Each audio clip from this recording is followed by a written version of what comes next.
अखिल भारतीय राष्ट्रीय शैक्षिक महासंघ के पूर्व प्रांत महामंत्री डॉक्टर मामराज पुंडीर ने 17 मई को बोर्ड ने कक्षा 12वीं की परीक्षा का नतीजा घोषित किया था। उसके बाद प्रदेश में बवाल खड़ा हो गया, जिसकी वजह से शिक्षा बोर्ड की कार्यप्रणाली संदेह के घेरे में थी।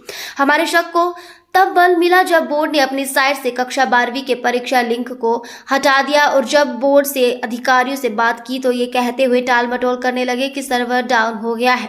डॉक्टर मामराज पुंडीर ने कहा कि जब सर्वर डाउन हो तो पूरी साइट नहीं चलती, सिर्फ कक्षा 12वीं का लिंक क्यों हटाया गया, बाकी सब ठीक है। बोर्ड ने इस पर एक कमेटी गठित तो कर दी है, परंतु इसकी सही जांच होगी, उस पर अभी भी शक है। डॉक्टर मामराज पुंडीर अंग्रेजी पेपर में बच्चों के मार्क्स आने पर हैरानी जताते हुए कहा कि जिस बच्चे ने बोर्ड में टॉप किया है उसके भी 90 नंबर हैं। डॉक्टर मामराज पुंडीर ने मुख्यमंत्री, शिक्षा मंत्री, बोर्ड सचिव से मांग की है कि अंग्रेजी के पेपर की दोबारा से जांच करवाई जाए ताकि बच्चों के साथ न्याय हो सके। उन्होंने मुख्यमंत्री महोदय, शिक्षा मंत्री से और शिक्षा सचिव बोर्ड से आग्रह करते हुए कहा कि यह संभव नहीं है कि जिस बच्चे के बाकी सभी सब्जेक्ट में 100 अंक आए हों वो अंग्रेजी में 80 भी न पहुंच सके। बोर्ड के अधिकारियों ने अच्छा काम किया है, परंतु अंग्रेजी में इतने कम अंक नहीं आ सकते जिसकी वजह से बच्चों का मनोबल टूट जाए। उन्होंने कुछ बच्चों की मार्कशीट सार्वजनिक करते हुए एक बार बोर्ड से ये कहा कि जरूर देख ले, क्योंकि अंग्रेजी का पेपर कैंसिल हो गया था, कहीं पुरानी OMR शीट के माध्यम से चेकिंग तो नहीं हुई।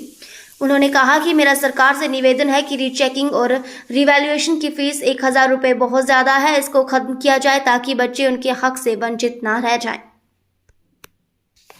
सभी को राम राम। कक्षा 12वीं का रिजल्ट 17 मई को डिक्लेयर हुआ और रिजल्ट डिक्लेयर होने के बाद एक बहुत बड़ा विवाद अंग्रेजी विषय से संबंधित रहा, जिसमें बच्चों के जो मार्क्स है बहुत कम आए।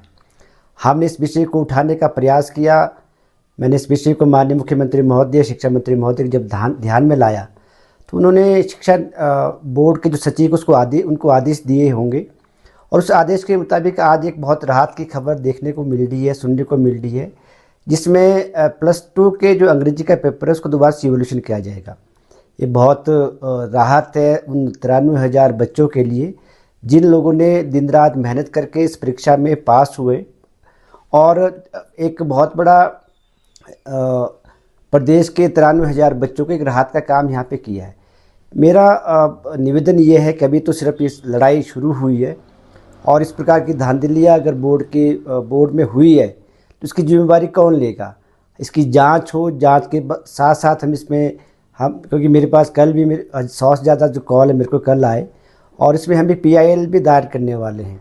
तो अगर आज भी मुझे एक मार्कशीट आई है हमीरपुर से जिसमें बाकी विषयों में 95 प्लस है, सब में 98, 99 और अंग्रेजी में 59 के आसपास मार्क्स है। तो ये बहुत बड़ा चिंतनीय विषय है। मुख्यमंत्री महोदय ने कहा भी है कि हम हिमाचल प्रदेश में CBSE पैटर्न को लागू करेंगे। हम उसका स्वागत करते हैं क्योंकि अगर ऐसी कार्यप्रणाली बोर्ड की रही है तो बहुत शक के दायरे में आती है और ये उन बच्चों का जिन्होंने दिन रात मेहनत करके अपना इस परीक्षा की तैयारी की थी, अगर ऐसा कुछ हुआ है जो हमें शक है कि OMR शीट में कुछ ना कुछ 100% कुछ ना कुछ गड़बड़ी हुई है, तो इस शक को पूरा करने का काम कल रात को जब हम इसको दोबारा से मेरे को मार्कशीट निकाल थी, कई बच्चों के मुझे फ़ोन आए, जब मैंने मार्कशीट निकालने का प्रयास किया तो बोर्ड ने जो है वो लिंक हटा दिया है। हमें शक तब भी हुआ जब लिंक हटा दिया और बाद में जब हमने अधिकारियों से बात की उन्होंने कहा कि सर्वर डाउन है। तो इतनी नॉलेज हमें भी है कि सर्वर जब डाउन होता है तो बोर्ड की साइट नहीं खुलती है, ना कि सिर्फ +2 का जो है वो लिंक हट जाएगा। तो ये बहुत चिंतनीय विषय है। आज हमें थोड़ी राहत मिली है मुख्यमंत्री महोदय का और शिक्षा मंत्री महोदय का मुझे इसमें सहयोग मिला है, उनके लिए उनका आभार भी व्यक्त करता हूँ। लेकिन ये लड़ाई यहीं पे ख़त्म नहीं होने वाली है। इस लड़ाई को हम अंतिम जब तक इस न्याय, इन बच्चों को न्याय नहीं मिलेगा, इस लड़ाई को हम तब तक लड़ेंगे। मेरा एक प्रश्न उन सभी संगठन के लोगों से भी है जो कर्मचारी संगठन के नाम से लोगों से पैसा इकट्ठा करने का काम करते हैं। क्या ये उनका दायित्व नहीं है? क्या सरकार के पास अपनी DA से लेकर DA एरियर की बात उठाने के सिवाय कोई और काम उनके पास, क्या ये वाला काम नहीं था? ये दायित्व किसका था? प्रदेश में 45 से ज़्यादा कर्मचारी शिक्षक संगठन बने हुए हैं, उनका काम क्या है? अगर उनका काम सिर्फ ये है कि अपने हितों की बात करना, DA की बात करना, एरियर की बात करने, तो मैं सच कहता हूँ मुझे धिक्कार है ऐसे संगठनों के ऊपर जो बच्चों की आवाज़ नहीं बन पाया। और कई लोग जाके हमारी बार बार वीडियो सरकार को दिखाने का भी प्रयास कर रहे हैं।